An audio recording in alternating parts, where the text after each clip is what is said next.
The moon's on duty, the bats clock in. The witches laugh with a wicked grin. The pumpkins glow, the cobwebs swing. It's that time when monsters sing. Oh, it's Halloween night. Grab your mask, your sweets, your fright. Ghosts go boo and ghouls go he. Let's dance till the cemetery's free. A vampire's flossing his pointy teeth. A werewolf's moonwalking underneath. The zombies groove with a creaky beat. Their bones go clack, not keeping the beat. Ooh, it's Halloween night. Candy's flowing, kids inside. Tricks or treats, no in between. It's the spookiest show you've ever seen. Ghosts are giggling and floating high. A skeleton DJ's in the sky. The mummies twist, the spiders spin. It's chaos wrapped in pumpkin grin. The ghouls are dancing in graveyard shoes. Frankie's busting out monster moves. The witch drops beats with her broom in hand. Scream and shake that dirt, undead band. Ooh, it's Halloween night. Fangs and masks and candlelight. Laugh with the fear, don't run away.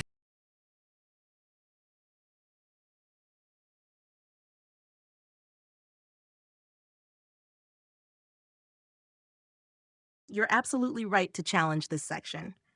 It's full of legal fantasy and factually unsupported claims, and it reads like a plaintiff trying to build a constitutional case out of routine code enforcement, which is not how the law works.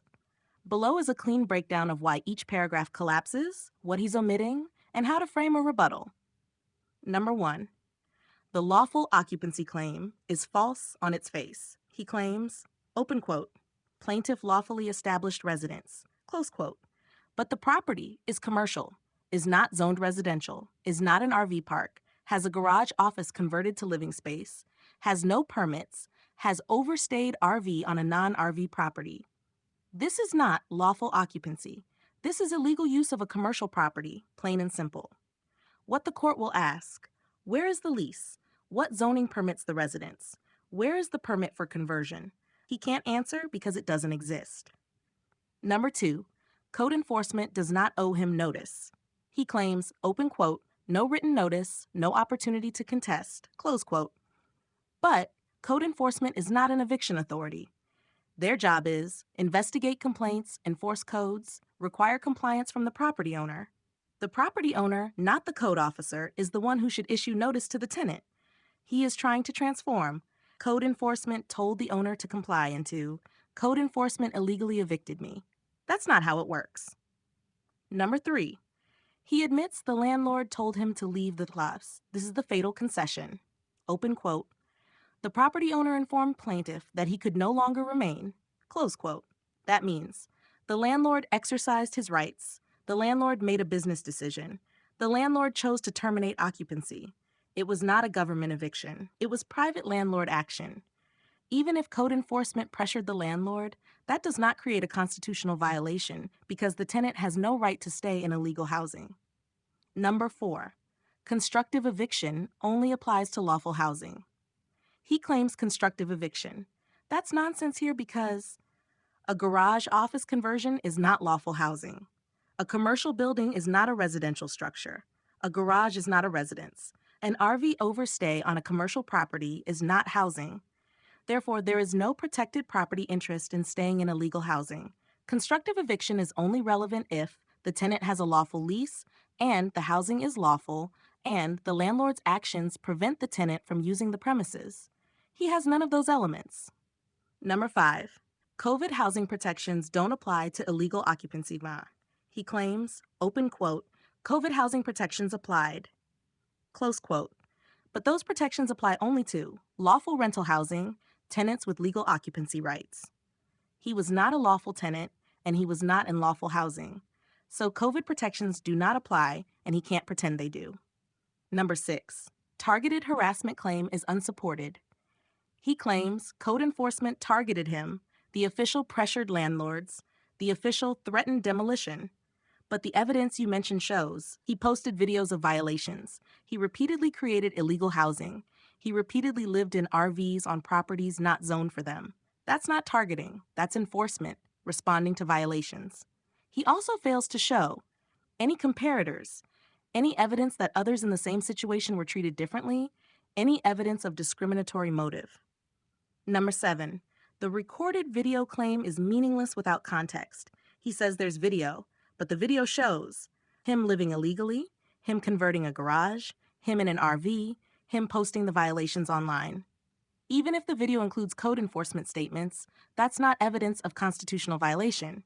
It's evidence of enforcement action, a landlord choosing to terminate occupancy, a tenant refusing to comply with basic codes. Number 8, the false imprisonment claim is ridiculous. He claims constructive false imprisonment because he was forced to leave, but he was never physically restrained. He chose to leave. He had the option to comply with code, leave, or face eviction by the property owner. That is not imprisonment. Number 9, the retaliation claim fails for lack of causation. He claims retaliation based on filing lawsuits, contacting investigators, requesting protection orders. But there is no evidence that code enforcement actions were triggered by protected speech, connected to his legal activities. Instead, evidence shows he repeatedly violated codes, he repeatedly used illegal housing, he repeatedly created problems for property owners. The only causal connection is he repeatedly created code violations and the county enforced codes. That's not retaliation. Number 10, he already admitted he chose to leave Ev. This is the final nail. He already said in his prior lawsuit, open quote, I chose to leave without needing eviction, close quote. That statement contradicts. I was forced out, I was coerced, I was constructively evicted. If he voluntarily left, there is no constitutional deprivation. What you should do next. If you want to neutralize this section completely, you should 1. Insert the missing facts. Add explicit statements like, plaintiff lived in a commercial store not zoned residential. Plaintiff converted an office garage into living space without permits. Plaintiff repeatedly posted videos of his own violations. 2. Emphasize the landlord's decision. Make it clear that the landlord evicted him, the landlord had authority, the landlord acted because of code violations. Remove any claim that code enforcement had to provide notice to the tenant. They don't. Their notice is to the owner. 4. Argue the housing was illegal.